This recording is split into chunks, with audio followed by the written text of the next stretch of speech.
What's good, Playconomics, and welcome to another episode of the Playconomics podcast, where we're breaking down the business behind your favorite video games and our favorite video games, provided you financial context for industry trends. I'm one of your hosts, Matt Mascari, and Bobby is still in Miami, and there's nothing I can do about it, but Playconomics must go on.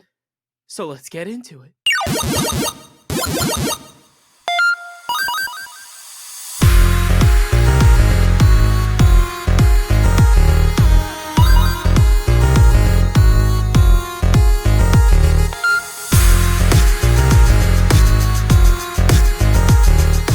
What's good, everyone? And we are starting today. We're getting right into it. We're doing breaking down the business as our first segment today on this podcast. And what we're starting with is Hogwarts Legacy reigns supreme in 2023. And this means two things. One, Harry Potter is real popular. This is the first time since 2008 that a game not named Call of Duty or a Rockstar game, so a GTA or a Red Dead, has not been the highest selling game of the year. Jesus H. Christ. I'm happy for Hogwarts Legacy.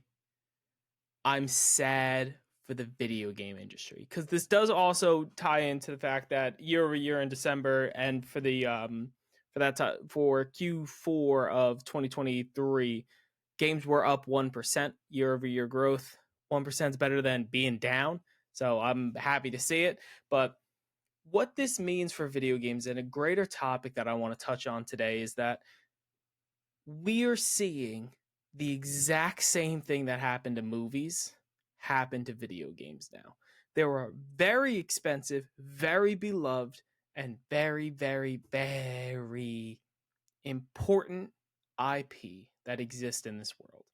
Harry Potter's, the Marvel superheroes, the DC superheroes. There is a ton of Lord of the Rings, a ton of just beloved IP that we are going to constantly see be shaped into video games over the next couple of years.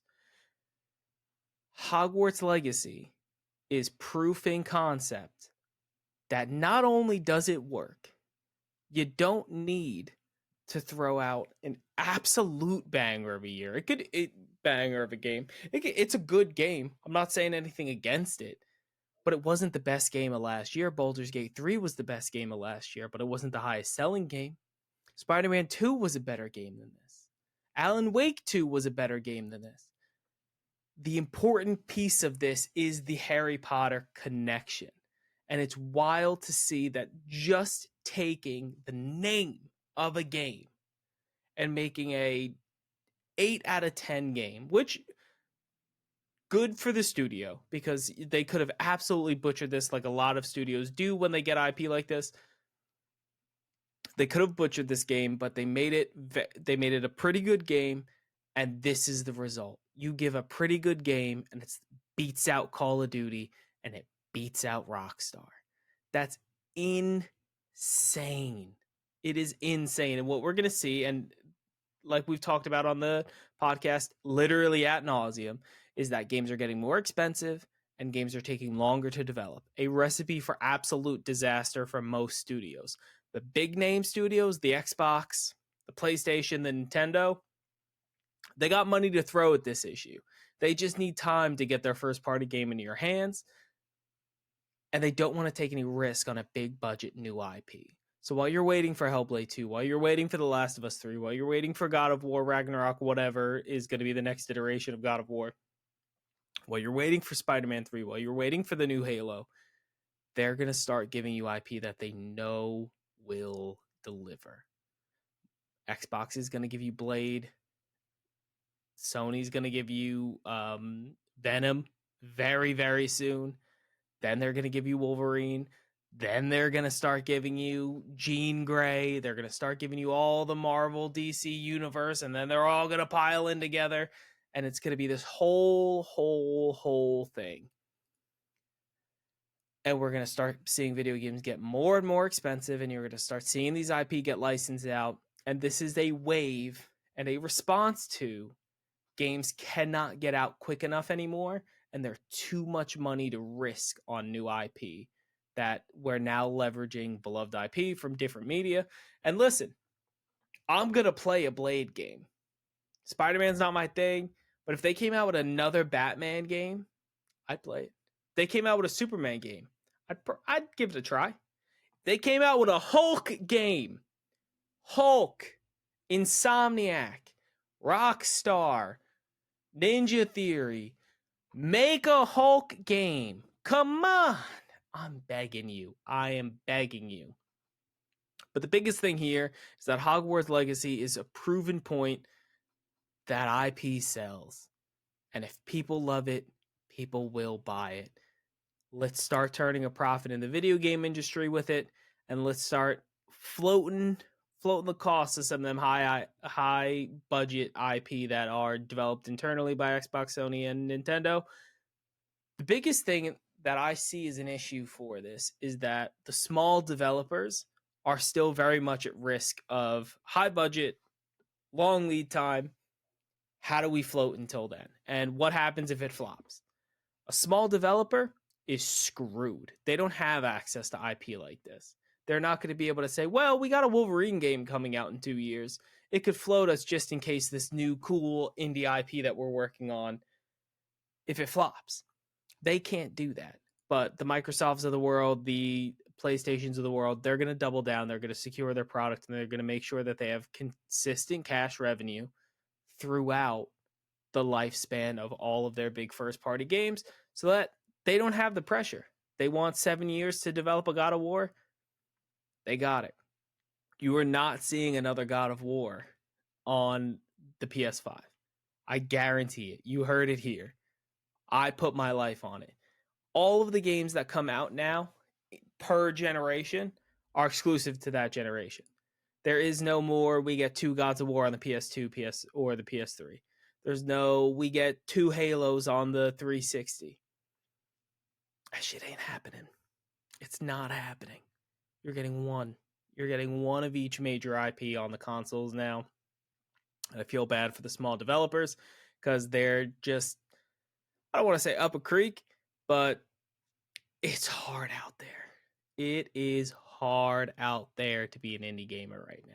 But listen,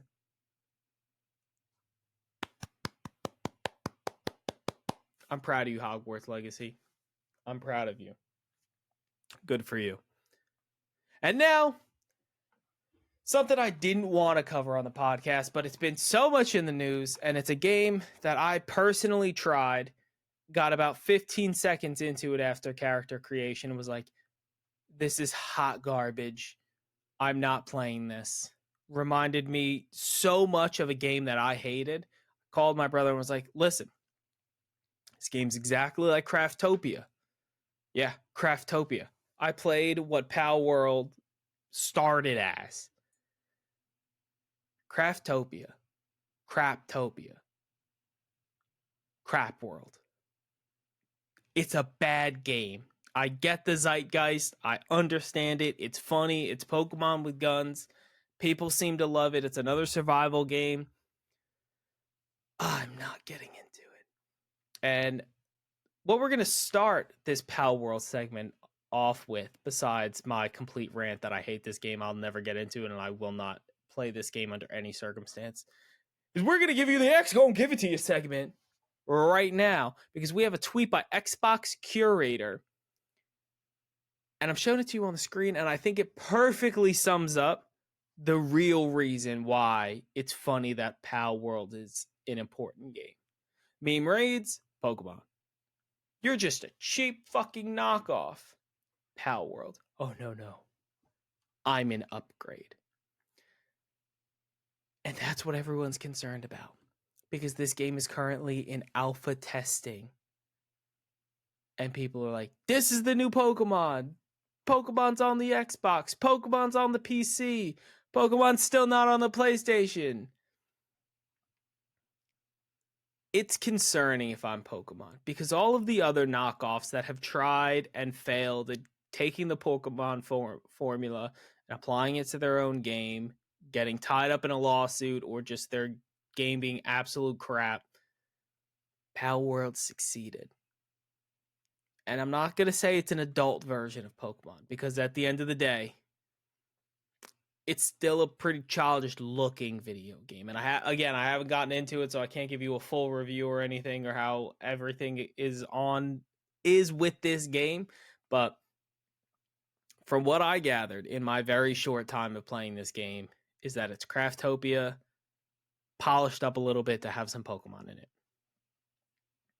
With that being said, it is taking the world by the goddamn balls. And for those of you who have not heard and have no idea what game I've been talking about, Palworld is basically Pokemon. If they were constantly wavering around guns, you could eat them. It was a survival-based game, and at any time, you can unalive your Pokemon. It's an insane concept. I love that it exists because it puts pressure on Pokemon. Do I think this is going to replace Pokemon? No. Who would play a game with Pokemon with guns? Literally everybody. Who would have thought? I thought it was going to be an absolute instant flop. I was wrong. Listen, they took advantage of the meme concept. In my opinion, that's why it's being so successful right now. I digress. This isn't going to make Pokemon shake. They're not like, well, we're not Pokemon, or we're going to get knocked off in the Pokemon genre. They have their own genre of game because there is no other Pokemon. It's just cheap knockoffs and this one Palworld upgrade. What Pokemon I hope is seeing from Palworld is that if you put it on other consoles, if you deliver a real, true open world experience, if you deliver on making your game as good as possible, everyone on the planet wants to play it. Could you imagine if they fixed up Pokemon Scarlet? It wasn't buggy. The graphics were Xbox One-esque. Do you know how many people would play on an Xbox, on a PlayStation, on the PC? Literally everyone. Everyone knows what Pokemon is. Everybody would try it. I'm hoping that this is a wake-up call to Nintendo, because they did some amazing sales numbers with Palworld. So far in the last 3 days, sold over 4 million copies after releasing only on Xbox and PC. This obviously does not count anyone that's downloaded it through Game Pass, and has boasted more concurrent players on Steam than Elden Ring, BG3, Baldur's Gate 3, Cyberpunk, Counter-Strike 2, and Dota 2. And it is not done. I think this game has not yet peaked. Recently, in a tweet released by Palworld, their service status is in shambles because they were not expecting so many people to play. They had 70 or 700,000 concurrent players, and poof, game exploded. A lot of people can't play it. They're having difficulties getting people online into it. I was able to log into it immediately, so I'm assuming that they were able to remedy these issues. They're working very, very, very close with Epic Games in order to make sure that this is up and running, because people absolutely love it. And again, it's an alpha, so take everything with a grain of salt while you're experiencing the game. Try it out though, because the more success this has, I think the bigger push it is going to be for Pokemon. And I'm going to end this segment off with, is this a serious threat to Pokemon? No. Palworld is not a serious threat to Pokemon. And like I said earlier in the episode, this isn't a threat to Pokemon. This is a wake-up call to Pokemon that there is untapped resources. I'm sure Pokemon is aware that everybody on the planet would play their game if it was on an Xbox, a PlayStation, and continuing to be on or it's on PC of some sort. They're able to make emulators and things like that. Or they're legal emulators where you could play anything and make mods and things like that, and you could absolutely develop this on your own. on PC. You get things like Pokemon Crystal Legacy, Emerald Kaizo.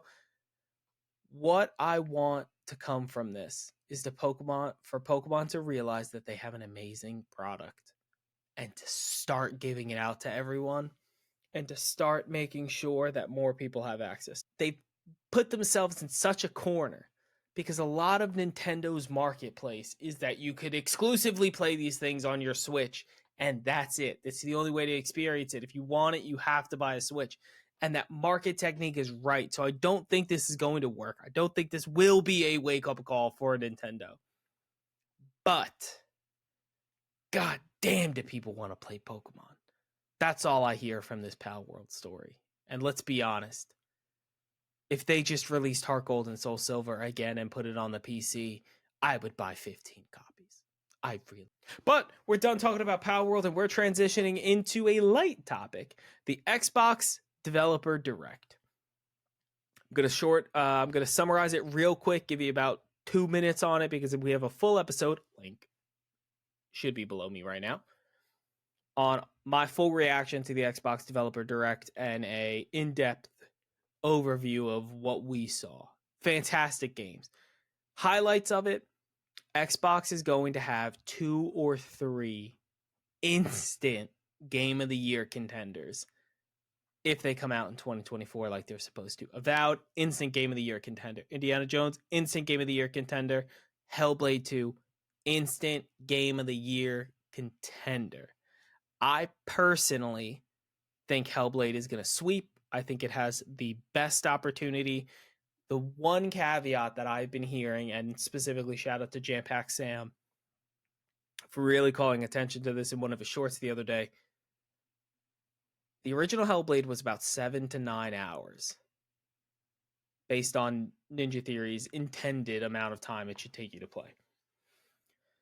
This is going to be similar. It's going to be very story driven, but it's going to be short. And it was a critique that I called out in the full episode that we did earlier this weekend. That could keep it from getting a Game of the Year nod. If it really is 7 to 9 hours for a $50 game, which I love the decrease in price because it's a short game, but it really has me worried. Hellblade, you need to give me more than 9 hours. Can you get to 10? Can you get to 15? Can you do it? Can you do it? Because then it's instant Game of the Year. If you get to 15 hours, instant Game of the Year. I know I said if it was going to be 10 or 15, it would be bad. I take it back. Give me 15 hours. Give me 15 hours. Then the other big takeaway from the Xbox Developer Direct is that they are clearly making a push not only to strengthen their relationship with Square Enix, but also push into the Eastern market with Visions of Mana. And it's a refresh of the Mana series. I think the only one I've ever actually dove into and played was Swords of Mana on the the Game Boy Advance. Fantastic game. I had no idea this game continued to be a series. I thought this was a one-off. I'm completely wrong on that. Cannot wait to play this game. A little cartoonish and kiddie for my taste, but I'm going to give it a run, and I'm hoping that it brings every childhood fantasy I had of playing Swords of Mana to the big screen on Xbox. Again, full episode link below. Go check it out if you want our full in-depth details on what we thought of the Xbox Developer Direct. I'm going to transition really quickly into what we've been playing because it is adjacent to the Xbox Developer Direct. I played Hellblade. And I want to apologize to Ninja Theory and Hellblade for the comments that I made on the Developer Direct episode that came out on Saturday. I said I wanted to see combat. And I said, if the combat is like this, I'm going to need proof that you can play it like this. And that was my own ignorance. I hadn't played Hellblade, the original. So I downloaded it because it's free on Game Pass right now. And god damn, what a game.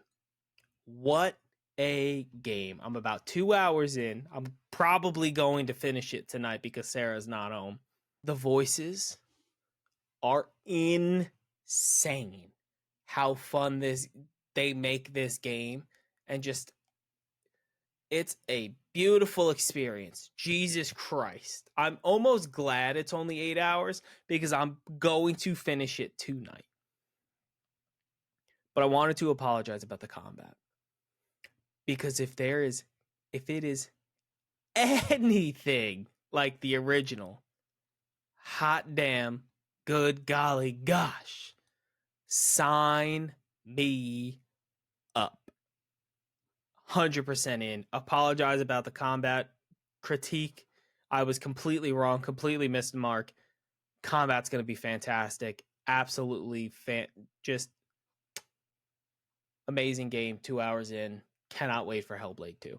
That's what I've been playing. And World of Warcraft, obviously, because it's back, baby. It's in my life. And then I tried Palworld. Palworld sucks. And we're going to round this show out with a viewer favorite segment on Playconomics, the Discord question of the week. For you that don't know and that aren't in the Discord, first of all, get in the Discord. And if you want to do next week's viewer question, get in the Discord, link below. What we're discussing today is what is your gaming moment? What is your best gaming moment? Either in-game, out of game, gaming adjacent. What do you love about video games? And what was the peak video game experience you've had? So first we got Thick Meats. Thick Meats is not part of the Thick Squad, but he's an honorary member. I have no idea who it is, but I love the naming scheme. Thick Meats said, using senior skip days to play Modern Warfare 3 and Black Ops 2. 24-hour sessions. And I'm going to call you out. Thick Meats, you only get one senior skip day because you're only a senior once. If you were a senior more than once, little less Call of Duty, little more studying, my friend. Little more studying, my friend. Just saying. Maybe less Call of Duty. Less Call of Duty. Then we got the actuary who beat Radon in Elden Ring in a 4-player co-op match with no summons. You were truly maidenless, Liam. Truly maidenless. The CPA OG COD Mile High Club Mile High Club achievement. Fantastic moment in gaming. 3 minutes. Get to the president. Secure the package. Love it. Great achievement. Beating Red in Pokemon Silver. The biggest time sink of any video game and potentially any Pokemon game ever. Love beating Red. Should have ended the series there. It's been all downhill since. And Halo 3 nights with the boys. Obviously. Halo 3, The Forge. Don't even get me started. Thick Grape was hitting 91% on Through the Fire and the Flames on Guitar Hero 3 on expert difficulty. And at one point, being ranked number 7 in the world. We got a true gamer. And then also the first time that me and him, because Thick Grape is my brother, Thick Guava, live, love, and respect the Guava. First time we didn't share a WoW account, and we got to play Arena together. I was terrible. I'm still mediocre. But see me in the Arena. Then, me personally, hitting 1800 rating in WoW Arena and absolutely scumming a Ret Pally for the win with my Survival Hunter. If you like World of Warcraft, ask me in the comments. I will tell you exactly what happened because I can remember it literally click by click. Getting Diamond with the Thick Squad. Everybody but me got Diamond in one weekend, and I was the only one that couldn't because I didn't play a lot at that time. Very sad, but getting the Thick Squad to Diamond was an amazing experience. Beating Elden Ring before Bobby because he's hot garbage at video games and couldn't tell a good video game if it hit him in the controller. And then, last but not least, seeing the credits roll with Sarah on It Takes Two. Fantastic experience. The first video game we ever played together. We've now completed It Takes Two, Unraveled, and Baldur's Gate 3. We're starting our second playthrough now, but absolutely fantastic experience to play video games with the love of your life. My two loves in one time. And that's it for this week's episode. If you like what you heard, give us a like, subscribe, and don't forget to hit that notification bell if you don't want to miss a single piece of Playconomics news. And if you want to interact with Playconomics daily, follow our socials. They are in the description. But remember, as always, Happy gaming.